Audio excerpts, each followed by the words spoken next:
What's up everyone, welcome back to a brand new video. So today's video is kind of inspired by my What If Goku Got God Key early video.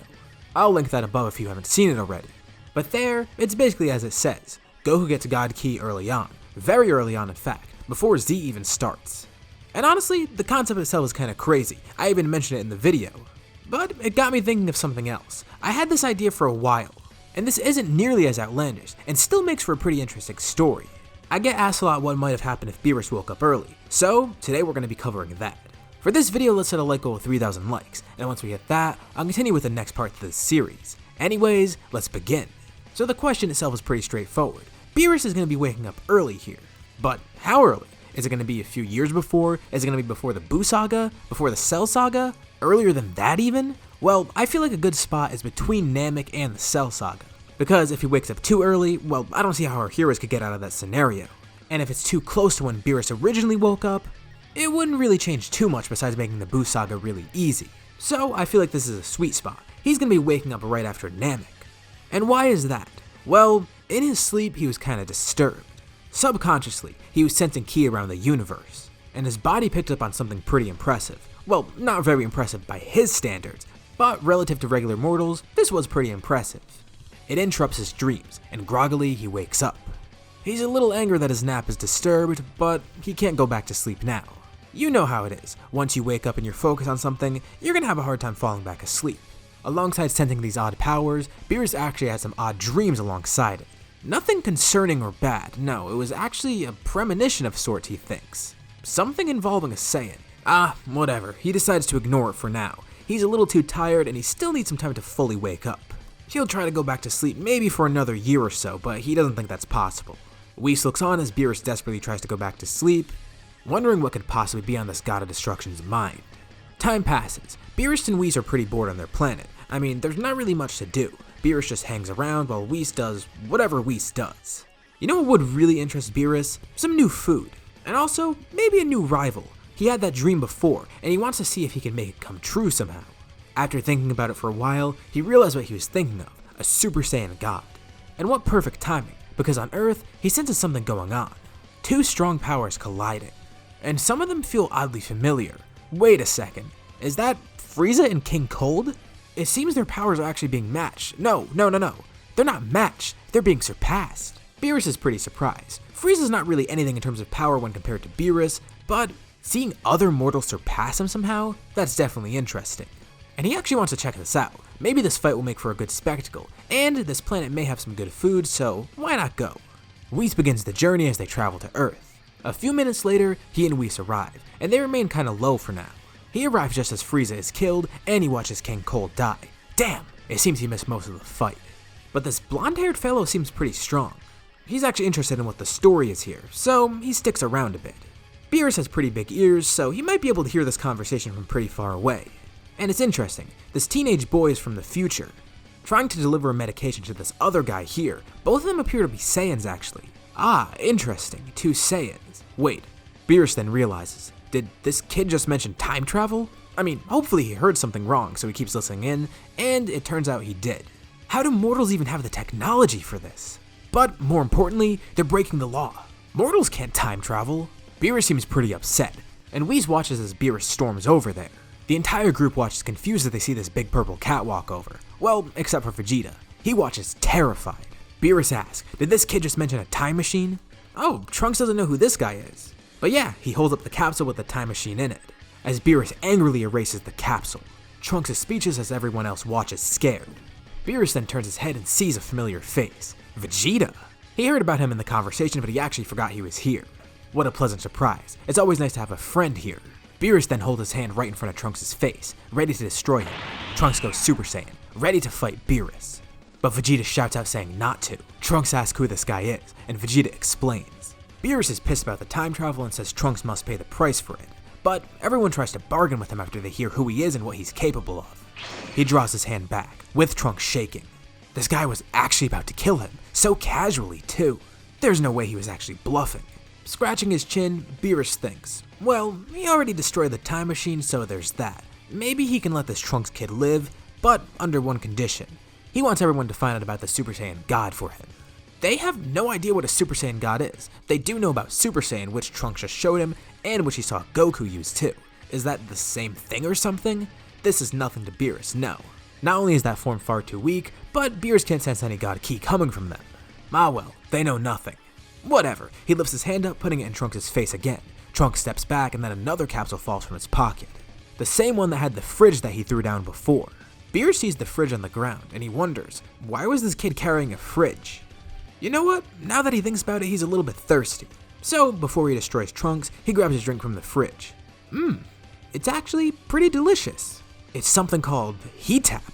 He's never had a drink so tasty before. Okay, you know what? On second thought, he'll let Earth remain. But he tells everyone he still wants them to find out about Super Saiyan God. This time, he won't give them a constrained time limit. But he still wants them to find out about it, otherwise Trunks dies. And if he's feeling a bit angry, Earth too. Beerus says he'll keep in contact. He lifts up the fridge as Whis then brings it back to his planet. Everyone's just confused. Okay, what now? Trunks is stuck, and they have Beerus looming over. Plus, the androids are of course coming soon. Also, this is pretty bad. Trunks may not even be born here. And what about the future timeline too? It's gonna be a disaster. He's panicking.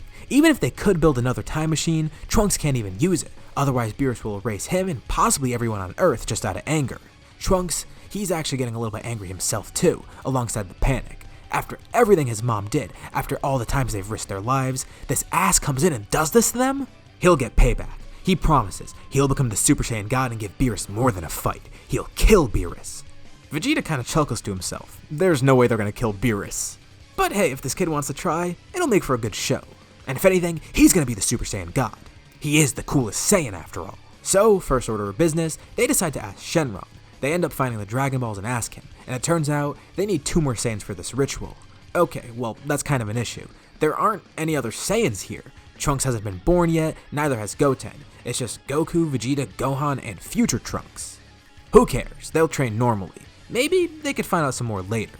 Years pass. Surprisingly, Vegeta and Bulma do end up having a kid. Trunks is relieved until he sees this kid is not a boy, it's a girl. Bulma's born here instead of Trunks. Well, he isn't really sure how to feel about this. They did have a kid, but it's not him. But he's not fading from existence, so it seems like everything's okay. Vegeta does still get with Bulma, but with Vegeta being Vegeta, he wants to have a kid earlier mainly for the ritual. Considering how much of an asshat Vegeta is in the Cell Saga, I wouldn't be surprised if this happened. It's something he would do. Or it could have been completely legitimate, who knows? But now, it gets Vegeta thinking. He then reveals something that interests everyone. First off, he knows by now that Trunks is his son. After knowing Trunks for years, it's become pretty obvious, and he's sorry that Trunks can't have been born in this timeline, at least maybe not yet, but if he is, he'll be sure to name the kid Trunks. But that's besides the point. He comes out with something that he wanted to tell everyone. He never said this before because this would only be one extra Saiyan, but he does know of one Saiyan that does exist somewhere else. Well, he doesn't know where he is, but he knows who it is. He flat out says to everyone, he has a brother. They all think he's joking, but then they realize Vegeta is deathly serious. And he explains, they're gonna have a hard time finding him. Maybe they can ask Shenron to bring him here. But no need, Goku has a better idea. He asks Vegeta for his brother's name and he says Tarble. Awesome. Goku teleports away going to King Kai's planet. King Kai of course knows what's been going on Earth and he decides to help. He does want to appease Beerus after all. And with King Kai's help, Goku's able to be directed towards Tarble's planet, which he teleports to. Everyone on Earth waits patiently. I mean, this is going to take a bit of time. After about an hour or so, Goku then returns. Oh cool, they wonder who he's here with. They all expect an incredibly strong Saiyan, one just like Vegeta, a hardened, serious, battle-ready Saiyan that hasn't been softened like everyone on Earth. He must be a really cool guy. Even Vegeta doesn't really know what to expect. Sure, he knows his brother was a little bit weaker than him, but he wonders how he did grow up. It's been a long time. As Goku walks in once more, they see, and it's just normal Tarble.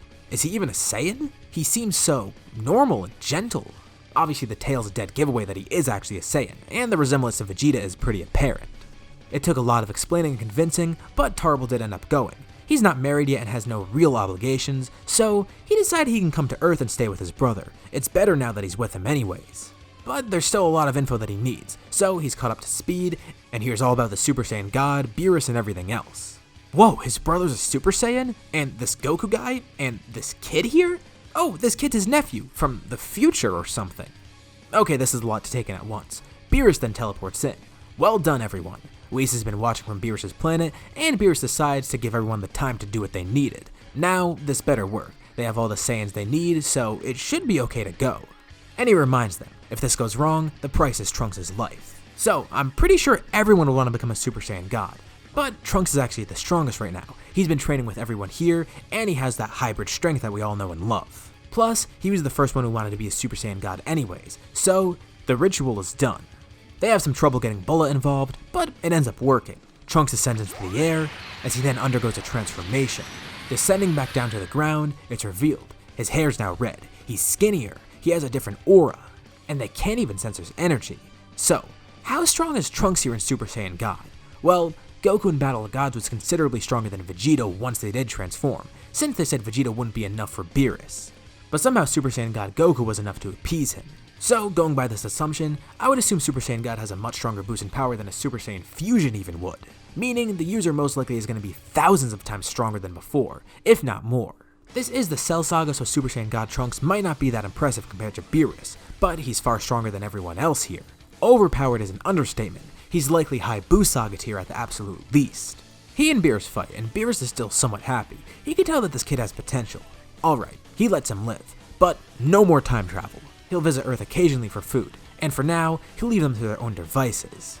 He knows the androids are coming and tells everyone this will be a true test of their strength. Let's see what the Earthlings are capable of. So, fast forward a bit, and we get to the time that the androids eventually arrive. Trunks immediately knows that these androids aren't his androids. And surprisingly, even with Super Saiyan God, these androids are still pretty strong. And what's worse, they completely forgot. Goku gets the heart virus. Caught up in everything else, they completely forgot that this was going to happen. So that needs to be dealt with. Although the group is able to defeat 19 and 20, the real problem is 17 and 18 once they're revived. So, why are the androids stronger here? Strong enough to even be an issue for a group like this?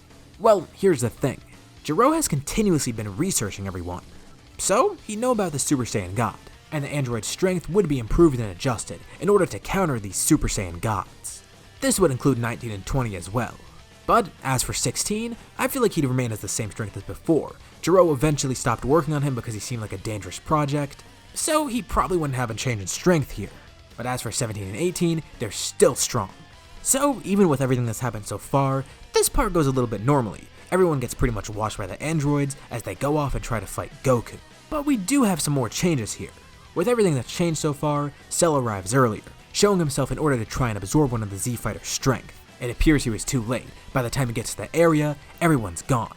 But it seems like the androids are nearby. Maybe this would be a good opportunity to absorb them. Remember, this Cell is from another timeline. He's the same strength as he was originally. And without God Ki, that means he doesn't know how strong the Super Saiyan Gods truly are. He really doesn't know what he's getting himself into. He was only sensing the human strength in Piccolo, as well as Tarble and Gohan who don't have Super Saiyan God yet. Cell pursues the androids and eventually finds them. This is great. It's a perfect opportunity to strike. He jumps out, surprising the androids, trying to absorb 17. But 17's fast enough to dodge him. He's confused and tries going after him again. Why is 17 so strong? 17 laughs, realizing what's going on.